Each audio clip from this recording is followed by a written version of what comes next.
Hello बच्चों, चलिए प्रश्न को देखते हैं। प्रश्न है, निम्नलिखित में से कौन सा कथन उत्क्रमणी प्रक्रम के साम्यावस्था के लिए सही है? विकल्प है delta G is equal to -2.303 RT log K. विकल्प B delta G is equal to 2.303 RT log के।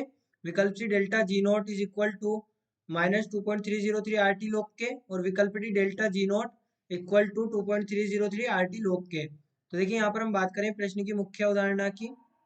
मुख्य अवधारणा, तो देखिए यहाँ पर समझे, हमारे पास में जो सूत्र होता है यहाँ पर गिब्स मुक्त ऊर्जा के लिए, गिब्स फ्री एनर्जी यानी कि गिब्स मुक्त ऊर्जा के लिए जो सूत्र होता है वो क्या होता है?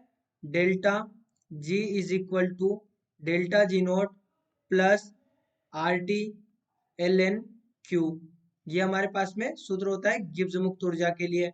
अब यहाँ पर ध्यान दें कि जब साम्यावस्था की स्थिति होती है, साम्यावस्था साम्यावस्था होती कब है? जब डेल्टा जी का मान जीरो हो जाता है। डेल्टा जी जीरो हो जाएगा, साम्यावस्था यहाँ पर होगी।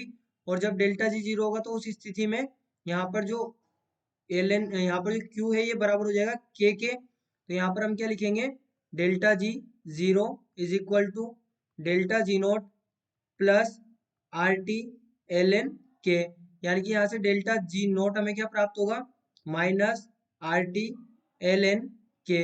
ये हमें यहाँ पर प्राप्त होगा। तो यहाँ पर हम लिख सकते हैं delta G naught is equal to minus R T minus 2.303 R T L N R T log K, ये हमें प्राप्त होगा। तो यहाँ पर ध्यान दें कि जब हम उत्क्रमणी साम्यावस्था की बात करते हैं, उत्क्रमणीय यानी कि रिवर्सिबल, तो उत्क्रमणी साम्यावस्था के लिए स्थिति यहाँ पर सही होती है।